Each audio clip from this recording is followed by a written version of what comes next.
चलो ठीक है, अब इधर देखो बेटा, अब बारी है वर्ब टू बी पढ़ने का, ठीक है, क्योंकि मैंने तुम्हें वर्ब का जितना भी इंट्रोडक्शन था वो मैंने पिछले वीडियो में दे दिया है। अब हम लोग पढ़ने वाले हैं वर्ब टू बी।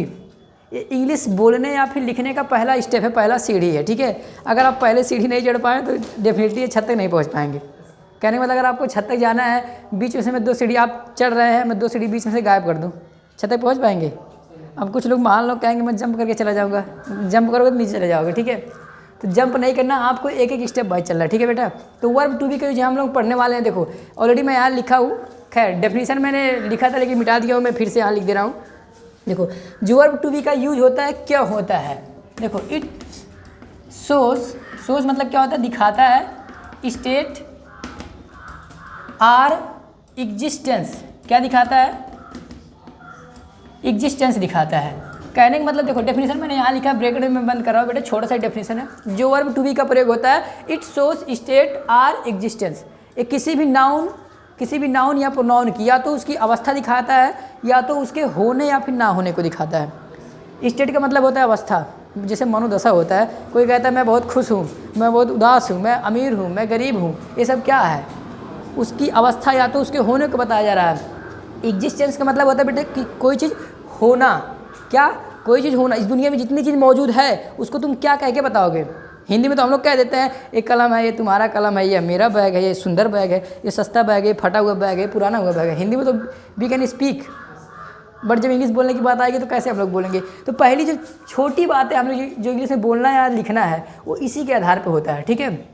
इसकी मदद से तुम बोल पाओगे this is my bag, this is my pen, this is your pen, this is our pen, जैसा भी आपको बोलना चाहे, ठीक है। देखो तो यहाँ मैं सिर्फ तुम्हें ये बता रहा हूँ कि जो वर्ब टू बी है इसके तो हालांकि और भी फॉर्म होते हैं। ए प्रेजेंट के form, is, I am, are, ये तुम्हारे प्रेजेंट के फॉर्म होते हैं। पास्ट का जो इसका फॉर्म होता है वो होता है वाज और वर होता है। क्या क्या होते हैं, वाज, वर होता है। और भी इसके फॉर्म होते हैं, बीन भी होता है, बीइंग भी होता है, ठीक है। तो वो सब मैं तुम्हें अभी नहीं बता रहा हूँ क्योंकि मुझे कन्फ्यूज करना अच्छा नहीं लगता है, ठीक है। दिमाग वहाँ लगाओगे, कहाँ फोकस करें, तो ज़्यादा जगह फोकस ना करो, सिर्फ पहले यहाँ फोकस करो, इज़, एम, आर पे फोकस करो, ठीक है। इस अवस्था में बेटा इज़, एम, आर जो तुम्हारे होते हैं यहाँ पे तुम्हारे ये हेल्पिंग वर्ब का काम नहीं करेंगे, ये काम करेंगे मेन वर्ब का। किसका, मेन वर्ब का यहाँ पर एक काम करने वाला है, ठीक है। अब देखो इनका जो प्रयोग होगा सब्जेक्ट के आधार पे होता है। ऐसा नहीं कि किसी के साथ कोई भी वर्ब आ जाएगा, ऐसा नहीं है, सब्जेक्ट के आधार पे इनका प्रयोग आपको करना है, ठीक है।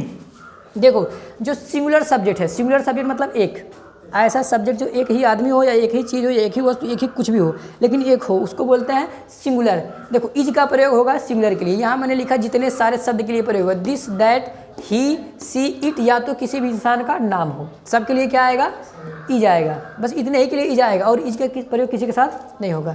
आई एम का प्रयोग सिर्फ आई के लिए होगा, किसके लिए, आई के लिए किया जाएगा। लेकिन जो आर का प्रयोग, देखो आर का प्रयोग यू के साथ होगा, बी के साथ, दे के साथ, या तो नाम एंड नाम, मतलब दो नाउन एंड से जुड़े होंगे तो आर आ जाएगा, नहीं तो दीज के लिए आएगा तो दूज के लिए आएगा। तो इतने शब्द तुम्हारे क्या होते हैं बेटा, सब्जेक्ट होते हैं। ये तुम्हारे सिंगुलर सब्जेक्ट है, ये तुम्हारे प्लूरल सब्जेक्ट है। कहोगे ये कौन सा सब्जेक्ट है, आई, फिर आई तुम्हारा एक्सेप्शन है, ना वो सिंगुलर कह सकते हैं ना प्लूरल कह सकते हैं। इधर देखो तो इसको कैसे हम लोग ट्रांसलेट करेंगे, ठीक है। ट्रांसलेट करने का 4 तरीका है, आपको कोई भी सेंटेंस आप 4 तरीके से कह सकते हैं, ठीक है। जैसे मैं कह रहा हूँ यह मेरा घर है, कोई ये भी कह सकता है कि यह मेरा घर नहीं है। कोई ये पूछ सकता है कि क्या यह तुम्हारा घर है, ठीक है। कोई ये पूछ सकता है कि यह तुम्हारा घर क्यों नहीं है। तो एक वाक्य को मैं 4 तरीके से ही बोल पा रहा हूँ, ट्रांसलेट कर पा रहा हूँ, ठीक है। उसके अलावा मैं किसी और फॉर्म में नहीं कर पा रहा हूँ। तो 4 ये होते तुम्हारे, एक होता है अफर्मेटिव। अफर्मेटिव का मतलब होता है पॉजिटिव, जब आप अच्छी अच्छी बातें करते हैं पॉजिटिव तरीके से बोलते हैं, उसे क्या बोलते हैं, अफर्मेटिव। निगेटिव का मतलब क्या, जिसमें आप नहीं शब्द बोल देते हैं वही क्या हो जाता है, निगेटिव, ठीक है। इंटेरोगेटिव का क्या मतलब होता है, इंटेरोगेटिव का मतलब होता है सवाल पूछना। क्या होता है, सवाल पूछना। देखो स्ट्रक्चर में सामने लिखा हूँ बेटा, अफर्मेटिव का सब्जेक्ट वर्ब है, सब्जेक्ट जैसा होगा उसी के आधार पे, देखो ये सब्जेक्ट होंगे तो ए आएगा, ये सब्जेक्ट होंगे तो ए आएगा, और ये सब्जेक्ट होगा तो एम आएगा। इसके आधार पे वर्ब, और फिर प्रयोग करना है कॉम्प्लीमेंट का। अब कहोगे सर कॉम्प्लीमेंट क्या होता है, कॉम्प्लीमेंट कुछ नहीं होता है बेटा, सब्जेक्ट का ही दूसरा नाम होता है, सब्जेक्ट का ही दूसरा नाम होता है, रूप होता है। कहने का मतलब जो शब्द यहाँ सब्जेक्ट के लिए प्रयोग किए जाते हैं, एक और शब्द प्रयोग किया जाता है ऑब्जेक्ट के स्थान पे, जो कॉम्प्लीमेंट जिसे कहा जाता है। दोनों एक दूसरे के पूरक होते हैं, ठीक है। दोनों एक दूसरे के क्या होते हैं, मतलब अगर यहाँ से मैं कॉम्प्लीमेंट हटा दूँ तो सेंटेंस का मतलब अधूरा हो जाएगा। ठीक है, अभी मैं तुम्हें समझा रहा हूँ। निगेटिव, देखो निगेटिव में क्या करना है, सब्जेक्ट लिखना है, सब्जेक्ट के आधार पे वर्ब आएगा, वर्ब के बाद नॉट आएगा, नॉट के बाद क्या लिखना है, कॉम्प्लीमेंट, फिर लगाना है फुल स्टॉप। इंटेरोगेटिव में क्या करना है, आप देखो कभी कभी WH वर्ड आता है, WH फैमिली जिसे कहते हैं। WH फैमिली का मतलब होता है बेटा कि जिसका सवाल आप, जिस सवाल का जवाब WH वर्ड से पूछते हैं और उस सवाल का जवाब हम हाँ या ना में नहीं दे पाते, उसे क्या बोलते हैं, WH फैमिली बोलते हैं। ठीक है, मैंने तुम्हें जब इंटेरोगेटिव प्रोनाउन पढ़ा रहा था तो मैंने तुम्हें बताया ऑलरेडी। देखो तो WH वर्ड का प्रयोग करेंगे, लेकिन जिस सवाल का जवाब तुम हाँ या ना में दे पाओगे उसे बोलते हैं यस नो टाइप, तो उसका यहाँ से शुरुआत होगा, कहाँ से, सीधा वर्ब से शुरुआत होगा। मैं अभी तुम्हें एग्जांपल दिखा रहा हूँ, घबराने की जरूरत नहीं है, ठीक है। देखो लेकिन जब सेंटेंस इंटेरोगेटिव भी हो, निगेटिव भी हो, तो क्या करेंगे, WH वर्ड का प्रयोग करेंगे, WH फैमिली का, उसके बाद हम वर्ब का, फिर सब्जेक्ट का, और सब्जेक्ट के बाद नॉट का, नॉट के बाद कॉम्प्लीमेंट, और लास्ट में क्वेश्चन मार्क का प्रयोग करने वाले हैं। ठीक है, तो ये तुम्हें नोट करना है, वीडियो को पॉज करके नोट करना है। ठीक है, सिर्फ देखना नहीं है, क्योंकि मैं ऐसे नहीं पढ़ा रहा हूँ, वीडियो बनाने के लिए नहीं पढ़ा रहा हूँ, मेरा क्लियर पॉइंट ऑफ व्यू है। ठीक है, मैं सिर्फ तुम्हें एजुकेट करना चाह रहा हूँ, सिर्फ तुम्हें मैं पढ़ाना चाह रहा हूँ, सिखाना चाह रहा हूँ। ठीक है, तो इसको वीडियो को पॉज करके स्ट्रक्चर नोट करना, इसलिए मैं साइड हो गया हूँ। ठीक है, अब मैं इसको मिटा रहा हूँ और मैं सबका एक एक सेंटेंस बना के दिखा रहा हूँ। ठीक है, जितने सारे यहाँ पे सब्जेक्ट लिखे हैं सबका मैं तुम्हें एक एक सेंटेंस बना के दिखा रहा हूँ। ठीक है, ओके चलो अब इधर ध्यान देना। देखो हिंदी में सिर्फ मुँह से बोलूँगा, यहाँ मैं क्या लिखूँगा, इंग्लिश लिखूँगा। हिंदी में मुँह से बोलूँगा लेकिन हिंदी में यहाँ पे बेटा लिखूँगा नहीं। ठीक है, तो पहले मैं सिंगुलर सब्जेक्ट का मैं प्रयोग करके दिखा रहा हूँ तुम्हें। ठीक है, सबका मैं 4-4 बना के दिखाऊंगा, affirmative, negative, interrogative, interrogative plus negative भी बना के दिखाऊंगा। ठीक है, लेकिन तुम्हें तभी आएगा जब तुम खुद अपना दिमाग चलाना शुरू करोगे, नहीं तो बस देखोगे और लिखते रहोगे, छापते रहोगे, इससे कुछ नहीं होगा। दिमाग का जो दरवाज़ा बंद का बंद ही रह जाएगा। ठीक है, खुद का भी दिमाग लगाओगे, कैसे हो रहा है चीज़ें, कैसे हो रहा है। जब खुद से सवाल पूछना शुरू करोगे तो अंदर से जब जवाब आएगा ना तो सीखने में मज़ा आएगा।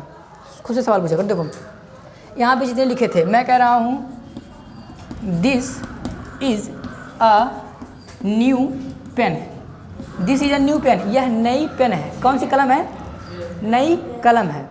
कैसी कलम है, नई कलम है। तो this is a new pen, ये तुम्हारा सेंटेंस बेटा अफर्मेटिव है। अब कोई इसी को ऐसे भी तो कह सकता है, यह नई पेन नहीं है, ऐसे भी तो कह सकता है ना, यह नई पेन नहीं है। तो जब नहीं आ गया तो देखो इसी को नहीं के लिए कैसे बनाएंगे, बोला जाएगा दिस इज़, अब देखो यहाँ नॉट का प्रयोग होगा। अब नॉट के बाद ए लिखा जाएगा बेटा, फिर लिखा जाएगा new, this is not a new pen, यह एक नई पेन नहीं है।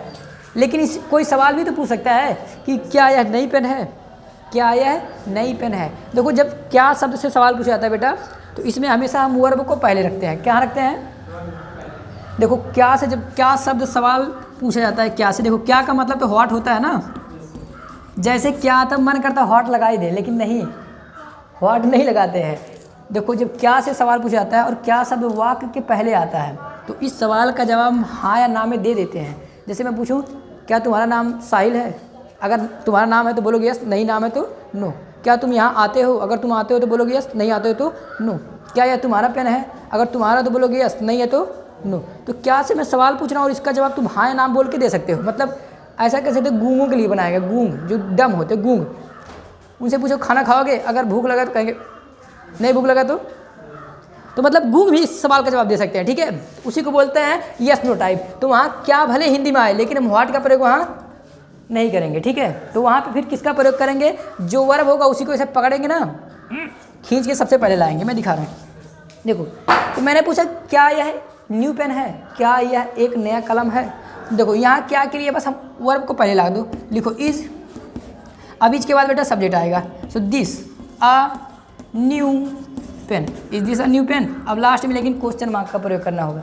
ठीक है, अब देखो इसी को तुम्हें बनाना है, इंटेरोगेटिव भी बनाना है और एक निगेटिव भी बनाना है। तो ऐसे भी तो कह सकते हो क्या यह एक नया कलम नहीं है, क्या यह एक नया कलम नहीं है। तो जब ऐसे बोलना होगा तो देखो कुछ नहीं करना है, यहाँ पे इज लिखा, इज भी रहेगा, दिस है, दिस भी रहेगा। ठीक है, दिस के बाद क्या जाएगा, यहाँ पे आ जाएगा तुम्हारा नॉट, नॉट के बाद क्या लिखना, आ न्यू पेन। बात समझ आ रहा है, is this not a new pen, क्या यह एक नई कलम नहीं है। देखो मैंने दिस का तुम्हें प्रयोग करके दिखाया, आगे मैं दिखा रहा हूँ दैट का भी करके दिखा रहा हूँ। मैं सबका एक एक तो बना रहा हूँ, और मेरे बनाने के बाद अगर तुम्हारा सेंटेंस गलत हो तो तोड़ेंगे हाथ गधे। देखो दैट का मैं दिखा रहा हूँ, दैट का हिंदी क्या होता है बेटा, वह है। अच्छा वह के लिए वह का जो हिंदी होता है, दैट मतलब भी वह होता है, ही मतलब भी वह होता है, और सी मतलब भी वह होता है।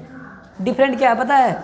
देखो, जो दैट मतलब होता है बेटा किसी भी थिंग्स को दिखाता है, या तो थिंग को दिखाएगा या तो एनिमल, ठीक है। जब बात की जाए वह शब्द आए तुम्हारा चीज़ों के लिए आए या तो जानवरों के लिए आए, तो वहाँ दैट का प्रयोग करेंगे। लेकिन जब यही वह शब्द तुम्हारा किसी भी मेल के लिए आए, इंसान में हो और वो मेल हो, क्या हो, लो मेल की स्पेलिंग क्या हो रहा है, मेल की स्पेलिंग ये होता है मेल, तो वहाँ पे हम ही का प्रयोग करते हैं। लेकिन जब फीमेल की बात हो तो वहाँ पे हम किसका प्रयोग करेंगे, सी का प्रयोग करेंगे। ये ध्यान रखें, ठीक है। बहुत लोगों को मैंने देखा है कि वह शब्द सुनते ही दैट लगा देते हैं, दैट रटे हुए हैं, नहीं।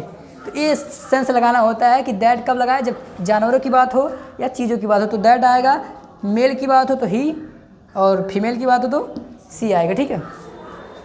चलो, तो मैं बोल रहा हूँ कि वह एक अच्छा जगह है। कैसा जगह है, अच्छा जगह है। वह एक कैसा जगह है, अच्छा जगह है। तो देखो वह है, कहीं से यहाँ बोलेंगे दैट, क्यों, किसके बारे में मैंने बात की, जगह के बारे में बात किया, ठीक है। दैट, अब दैट के साथ इज़, अच्छे के लिए आप गुड लगा सकते हैं, और जगह के इंग्लिश होता है बेटा प्लेस।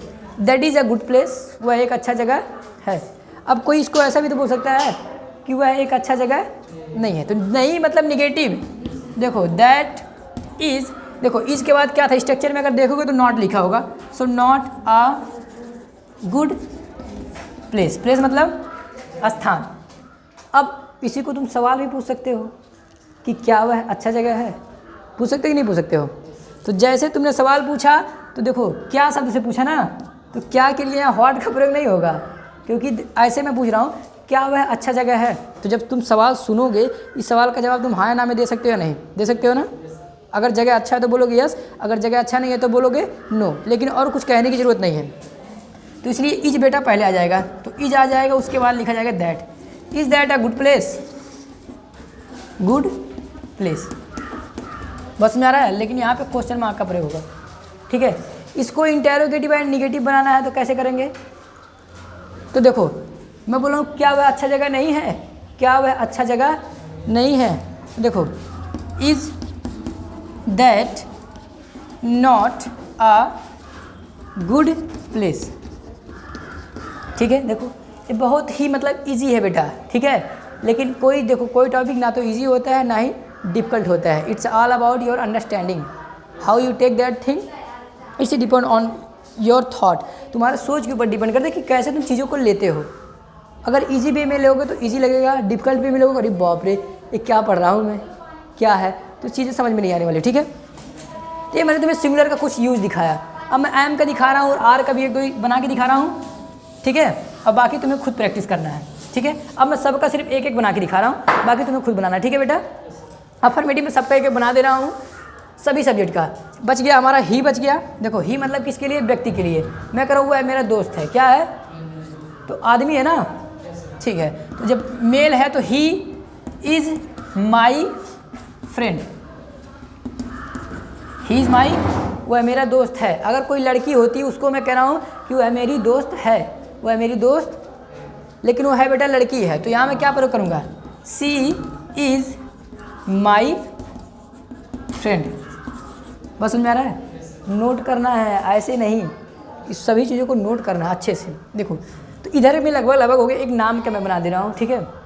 जैसे मैं कह रहा हूँ राम एक अच्छा डॉक्टर है, कैसा डॉक्टर है, अच्छा डॉक्टर है, तो बोला जाएगा Ram is a good doctor, Ram is a good doctor. दो तो सभी सिमिलर का मैंने प्रयोग करके दिखाया बेटा, इज का सारा प्रयोग करके दिखाया मैं, ठीक है। अब प्रयोग करके दिखा दे थोड़ा सा आर का, सॉरी एम का भी दिखा दे रहा हूँ। एम किसके लिए प्रयोग होगा, सिर्फ और सिर्फ, एम किसके लिए प्रयोग होगा, सिर्फ और सिर्फ आई के लिए प्रयोग होता है और किसी के साथ प्रयोग नहीं होता। तो मैं बना के दिखा रहा हूँ, मैं कह रहा हूँ आई एम योर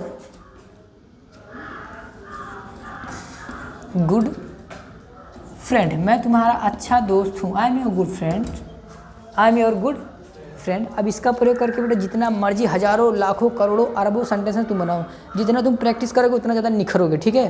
कहते हैं हीरो को जितना रगड़ा जाता है ना उतना वो चमकता है, उसकी वैल्यू उतनी बढ़ती है। सेम वैसी हमारा दिमाग है, दिमाग को जितना रगड़ोगे जितना घिसोगे उतना इसकी वैल्यू क्या होगी, बढ़ेगी, घटेगी नहीं, ठीक है। एम का मैंने एक बना के दिखाया बेटा, ठीक है। अब आर का 2-4 मैं बना के दिखा रहा हूँ तुम्हें, ठीक है। जैसे कोई कहता है तुम तो एक चोर हो, क्या हो, तुम एक चोर हो, मैं तुम्हें नहीं कह रहा हूँ, तुम एक चोर हो, तो इसका इंग्लिश क्या होगा, you are a thief, you are a thief, तुम एक क्या हो, चोर हो, यू आर अ थीफ। और ध्यान से सुन लो एक बात, जो आर्टिकल यहाँ आ रहा है, सिंगुलर नाउन की बात जब भी जीवन में करना होगा तो उसके पहले हमेशा आर्टिकल आएगा। मैंने तुम्हें कॉमन नाउन में पढ़ाया था, ठीक है। देखो थीप एक चोर है, कॉमन नाउन, इसलिए इसके पहले आर्टिकल मैं लगा रहा हूँ, तो आर्टिकल ज़रूरी है यहाँ पे। चलो यू का मैं बी का बना के दिखा रहा हूँ, मैं कह रहा हूँ we are here, we are here, हम यहीं पे हैं, वी आर हियर, हम यहाँ हैं, वी आर हियर। जैसे मैंने तुम्हें इसके इंट्रोडक्शन में बताया था कि वर्ब टू बी का प्रयोग ही इसलिए होता है कि सब्जेक्ट कहाँ पर है और सब्जेक्ट क्या है, सब्जेक्ट की जगह कहाँ है और वो क्या है, या तो उसकी अवस्था क्या है, उसी को बताने के लिए हम किसका प्रयोग करते हैं, वर्ब टू बी का यूज करते हैं। तो देखो वी आर हियर। चलो एक और मैं दे का बना के दिखा दे रहा हूँ बेटा, उसके बाद समाप्त करते हैं, ठीक है। मैं कह रहा हूँ वे अच्छे लोग नहीं हैं, अच्छे लोग नहीं हैं। चलो दे आर नॉट गुड। अब लोग का इंग्लिश क्या होगा बेटा, यहाँ पीपल, इसको कुछ लोग पीपुल बोलते हैं, तो it is not people, it's people. ये क्या होता है, पीपल होता है, ठीक है। तो बस एक बार अब इधर नज़र मारो, क्लास ओवर होने वाला है, बस मैं एक बार तुम्हें ऐसे ओवरऑल इंट्रोडक्शन दे रहा हूँ, ध्यान से सुनो। इधर वर्ब टू बी का प्रयोग क्यों करते हैं, why we use verb to be, we use verb to be to show state or existence, किसी चीज़ की अवस्था या किसी चीज़ की स्टेट दिखाने के लिए हम वर्ब टू बी का प्रयोग करते हैं। And it's work here as a main verb, और यह यहाँ पे किस रूप में काम करता है, मेन वर्ब के रूप में काम करता है। किसके रूप में, मेन वर्ब के रूप में काम करता है बेटा। जिसके बाद जो वर्ब था मैंने तुम्हें यहाँ लिख के दिखाया था, वीडियो बैक करके तुम देख सकते हो कि कौन कौन से वर्ब के लिए इज आता है। आई एम के लिए तो लिखा गया है, आर के लिए इतने सारे वर्ड आते हैं, ठीक है। मैंने तुम्हें सारा चीज़ें बताया है, स्ट्रक्चर भी बताया, अफर्मेटिव कैसे बनता है, निगेटिव कैसे बनता है, इंटेरोगेटिव कैसे बनता है और इंटेरोगेटिव एंड निगेटिव कैसे बनता है, वो मैंने तुम्हें स्ट्रक्चर यहाँ लिखा था, कुछ सेंटेंसेस बना के दिखाया था, हाँ ठीक है। हालांकि बहुत ज़्यादा सेंटेंसेस मैं बना के नहीं दिखा सकता तुम्हें, क्योंकि वीडियो बहुत ज़्यादा इससे लंबा हो जाएगा, ठीक है। तो इसलिए मैंने इसको तुम्हें कॉन्सेप्ट समझाया है, इसका प्रयोग क्यों होता है, कैसे करते हैं, सारी चीज़ मैंने तुम्हें एक्सप्लेन किया, ठीक है। अगर वीडियो तुम्हें अच्छा लगा हो तो सब्सक्राइब कर देना, तो तोड़ेंगे हाथ तुम्हारा।